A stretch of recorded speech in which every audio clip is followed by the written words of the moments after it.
संसार में दिखाई जोधपुर न जाते कुछ और बात हो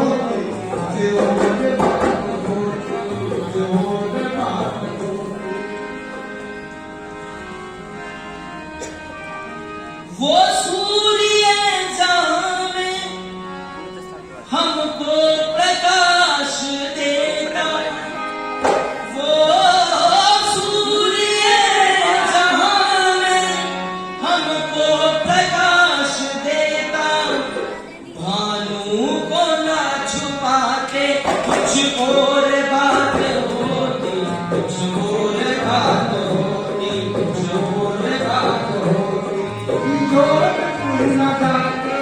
और बात होती, कुछ और बात होती, कुछ और बात होती। वेदों का भी अधूरा जो भाष्य रह गया है, वेदों का भी अधूरा जो भाष्य रह गया है, ऋषि चार चांद लाते कुछ और बात होती, कुछ और बात होती, कुछ और बात होती, ऋषि जोधपुर न जाते कुछ और बात होती, कुछ और बात होती, कुछ और बात होती। जो जहर का वो प्याला हाथों से छूट जाता, दर जहर का वो प्याला हाथों से छूट जाता, वो हाथ थर थराते कुछ और बात होती, कुछ और बात होती, कुछ और बात होती। किसी जोधपुर न जाते कुछ और बात होती, कुछ और बात होती, कुछ और बात होती। फिर चमकता सितारा विज्ञान में हमारा, चमकता सितारा विज्ञान में हमारा, वो गलतियां न खाते कुछ और बात होती, कुछ और बात होती, कुछ और बात होती। किसी जोधपुर न जाते कुछ और बात होती, कुछ और बात होती, कुछ और बात होती। जापान जर्मनी क्या अमेरिका भी हमारे, जापान जर्मनी क्या अमेरिका भी हमारे, कदमों में सर झुकाते कुछ और बात होती, कुछ और बात होती, कुछ और बात होती। किसी जोधपुर न जाते कुछ और बात होती, कुछ और बात होती, कुछ और बात। ऋषि जोधपुर न जाते कुछ और बात होती। महर्षि दयानंद जब जोधपुर में पधारे तो कहते हैं, महाराज जसवंत सिंह ने महर्षि दयानंद के आने की सूचना पाकर उनका बड़ा जोरदार अभिनंदन किया, उनके लिए सेवक सेविकाओं की कतारें खड़ी कर दी और कहते हैं उनको बिठा के लाने के लिए राजा ने स्वयं अपनी पालकी को भेजा, उनकी पालकी भेजी, पर महर्षि दयानंद ने पालकी में बैठकर आना अस्वीकार कर दिया और कहते हैं ऋषि दयानंद पैदल चल करके उस समय जोधपुर में पधारे। महर्षि के व्याख्यानों के लिए बंदोबस्त किया गया। ऋषि दयानंद ने वेद के हवाले देकर राजनीति, धर्म नीति, सबके सब विषयों पर जब चोट करनी प्रारंभ की तो जो राज व्यवस्था जोधपुर की डगमगा रही थी, उस मंत्रिमंडल ने जब ऋषि के सिद्धांतों को सुना कि राजा तो एक वेद का विद्वान होना चाहिए, लेकिन हमारे राजा जसवंत सिंह तो शराब की प्यालियों में डूबे रहते, तो पूरे के पूरे मंत्रिमंडल में ऋषि के प्रचार ने हलचल मचा दी और सबकी भारी उत्कंठा हुई कि क्यों ना जोधपुर की रियासत को भी महर्षि दयानंद के अनुसार सुधारा जाए। और जगह जगह पर आयोजन हो रहे थे, पूरे के पूरे जोधपुर नगर में वेद की ध्वनियां गूंज रही थी और महर्षि को बुलावा दिया गया राजमहल का कि आओ स्वामी जी, राजमहल में आपका स्वागत है। लेकिन महर्षि दयानंद राजमहल में बुलावे के हिसाब से नहीं अचानक ऋषि ने दुर्ग के अंदर शाम के वक्त जाने का मन बनाया और जब जोधपुर के दुर्ग में पहुंचे तो उस दिन ऋषि ने जो देखा, देख करके महर्षि भौचक्के रह गए। क्या देखते हैं कि जोधपुर का नरेश जसवंत सिंह शराब के नशे में धुत होकर अपने नगर की एक वैश्य जिसका नाम था नन्ही जान, उसकी पालकी को कंधा दे रहा था और वो नन्ही जान वैश्य एक सम्राट की तरह राजा के कंधों पर बैठ करके बड़ी हंसी से जो है चली आ रही थी। ये दृश्य जब महर्षि दयानंद ने देखा तो राजा का ऐसा काम करते हुए जब उस नरेश को देखा बड़ा दुख हुआ और उसी वक्त जोधपुर नरेश को फटकार लगाई, एक पशु के समान उसको संज्ञा दी और जब वापिस गए तो एक पत्र लिखा। पत्र के अंदर जोधपुर नरेश के लिए जो है फटकार थी कि आप तो एक प्रकार से पशु जैसे हो, और एक पशु शब्द का प्रयोग महर्षि ने वहां किया है, लेकिन गलती से उस तार कहते नन्ही जान वैश्य के हाथ में लगा और वैश्य के लिए जो शब्द महर्षि ने प्रयुक्त किए थे उनको सुनकर के वैश्य के मन में बहुत क्रोध आया और बस ऋषि दयानंद को अपनी राह का रोड़ा समझ लिया कि अगर कुछ दिन और ये बाबा जी इस दुनिया नगर में रह गया ना तो नन्ही जान तेरी तो कोई इज्जत कोई सम्मान ही नहीं रहेगा राजा के मन में। जो राजा आज तेरी इशारों पर नाचता है वो तो तुझे धक्के देके निकाल देगा।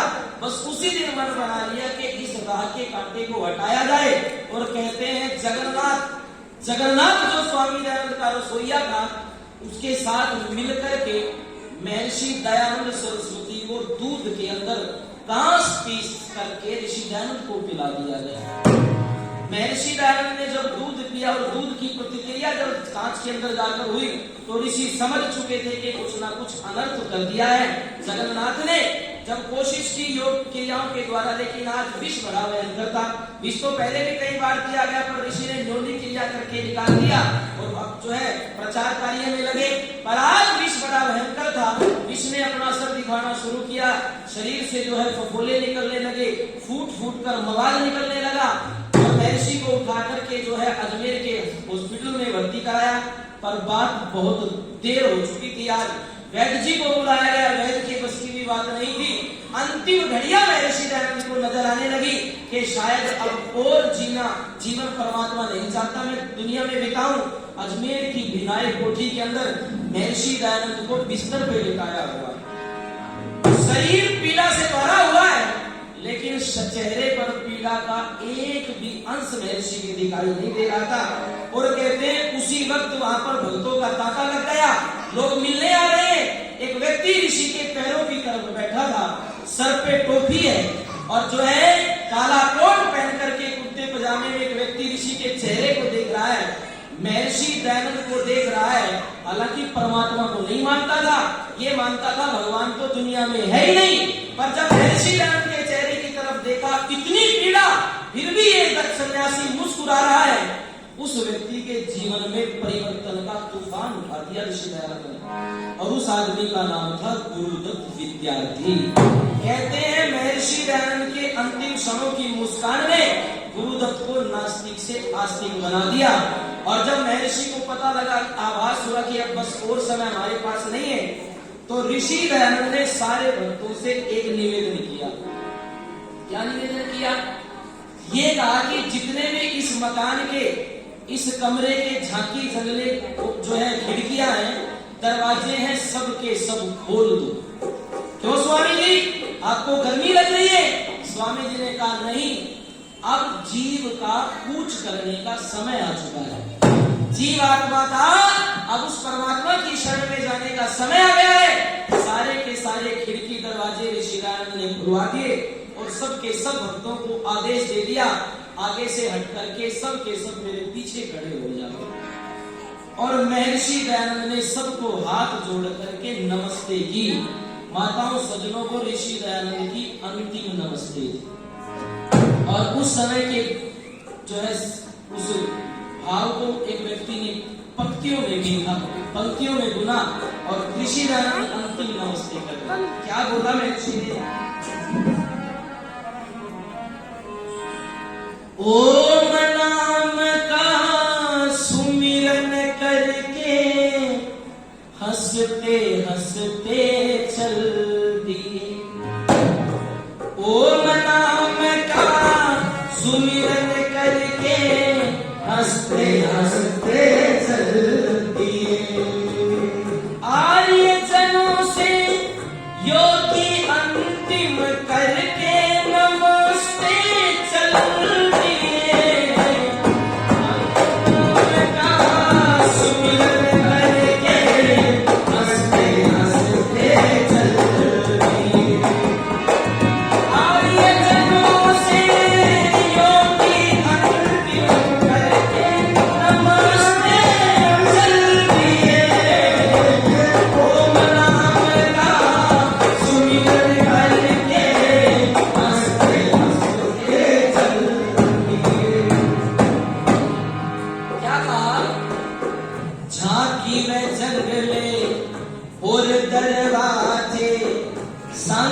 वैकुंडे खोल दो सारे, शुद्ध हवा के रास्ते ये सारे, ओ शुद्ध हवा और दरवाजे साकल कुंडे खोल दो सारे, शुद्ध हवा के रास्ते ये सारे।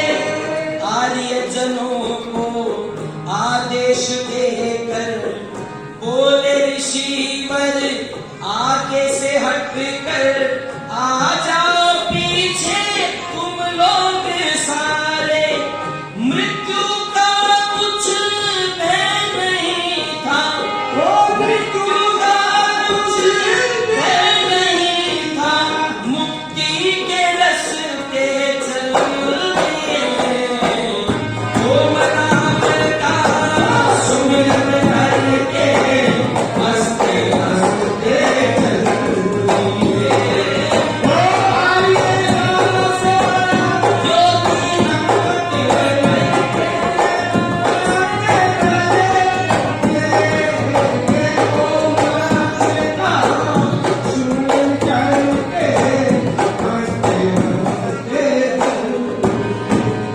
और ऋषि ने अपने अंतिम समय में निर्देश दिया तो ये काम कभी मत करना। इसी को तुम्हें कहने आया हो, कभी मेरे जाने के बाद मेरी प्रतिमाएं बनाकर फूल चढ़ाने को लग जाओ, अनर्थ हो जाएगा। और क्या निर्देश था? याद में हमारी कुछ न बनाना, हड्डियों को भी ना जल में बहाना, भस्मी को खेतों में डाल देना। याद में मेरी कुछ न बनाना, हड्डियों को ना जल में बहाना, भस्मी हमारी खेतों में डाल देना। मंदिर न मठ हो ना ही समाधि, पूजा का कुछ भी साधन बने ना, पाखंड को आलियों टाल देना। पाखंडियों ने पाखंड किया तो, पाखंडियों ने पाखंड किया तो, ठेले में सस्ते चलते।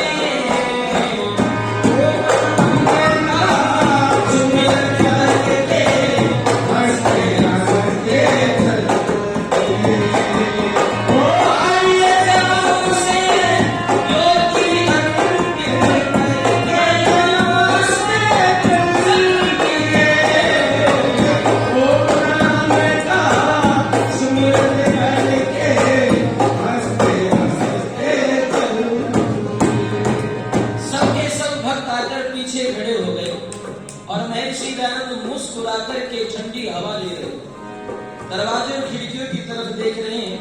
और बस ऋषि के शब्द से आखिरी बार लोगों ने ये शब्द सुना। क्या सुना? ईश्वर तुम्हारी इच्छा हो पूरी, अंत समय में बोले प्रभु जी, तूने ये कैसी लीला रचाई। ईश्वर तुम्हारी इच्छा हो पूरी, अंत समय में बोले प्रभु जी, तुमने ये कैसी लीला रचाई। ध्यान लगा के और मुस्कुरा के मृत्यु लोक को वो छोड़ चल दिए, आगे की मन में सुरती लगाई। राम लखन भक्तों की आंखों में, ओ राम लखन भक्तों की आंखों में आंसू बरसते चलते। ओ राम का सुमिरन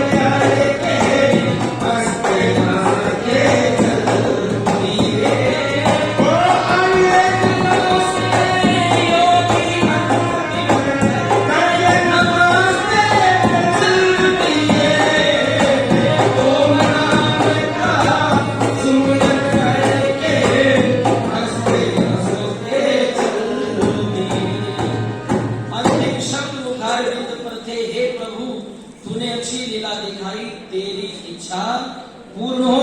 और ये कहकर के ऋषि दयानंद ने सदा सदा के लिए हमसे नाता तोड़ लिया। भौतिक शरीर के रूप में हमें छोड़कर चले गए, लेकिन महर्षि का यश रूपी शरीर यही विद्यमान है। सब भक्तों की आंखों में विदाई के आंसू थे, क्योंकि ऐसा सन्यासी सदियों में पैदा होता है। और भक्त तो रो ही रहे थे। उस अजमेर की कोठी के बाहर भक्तों का तांता था। भीड़ में एक पोंगा पंडित, एक पुरानी पुजारी भी रो रहा था, जिसके माथे पर चंदन लगा हुआ स्पष्ट दिखाई दे रहा था कि ये कोई मंदिर का तो पुरोहित है। और वो पुरोहित ऋषि दयानंद के जीते जी उसको गालियां दिया करता था। जब लोगों ने रोता देखा तो किसी आर्य सज्जन ने पूछा कि पंडित जी, जब तक ऋषि दयानंद जिए आपने उनका गालियों से सम्मान किया, आज वो जो है संसार से विदा हो गए तो आप रो क्यों रहे हो? आपको तो खुशी मनानी चाहिए। तो आपका जो है, आप तो कहा करते थे हमारा सबसे ज्यादा खंडन करते हैं ऋषि दयानंद, आपको तो खुश होना चाहिए। जो बात उस पौराणिक पंडित ने कही, उससे यह साबित होता है कि मौत वही होती है जिसके दुश्मन भी रोए। दुश्मन समझते थे ऋषि दयानंद को वो लोग। और इसलिए क्यों रो रहा हूं मैं? उस पौराणिक पंडित ने कहा मैं इसलिए रो रहा हूं, इसलिए नहीं रो रहा कि दयानंद चला गया, मर गया, इसलिए नहीं रो रहा हूं। तो किस लिए रो रहे हो? मैं इसलिए रो रहा हूं, जिस दयानंद के जीवन पर हम कोई दाग देखना चाहते थे, कलंक देखना चाहते थे, मैं इस बात पे रो रहा हूं। दयानंद इस दुनिया से निष्कलंक क्यों चला गया, बेदाग क्यों चला गया? अरे मृत्यु तो वो होती है जो भी रोए। तो महर्षि दयानंद संसार से विदा ले गए। आज के दिन उस ऋषि दयानंद को बोध हुआ और इस आर्य जाति को खुद शिव को प्राप्त किया। इस आर्य जाति को वेद का ज्ञान दिया और विष के प्याले पीकर अमृत पिलाया। इसलिए उस ऋषि के प्रति अंतिम शब्दों में कहना चाहिए कि विष पीता रहा और अमृत पिलाता रहा। मेरा निवेदन है, जो पीछे आर्य सज्जन बैठे, आवाज आपको ठीक सुनाई दे? बिजली खट्टर वाली बाजी मारी थोड़ा है बाजी वो सुनेंगे। विष पी गए महर्षि दयानंद के, विष पी गया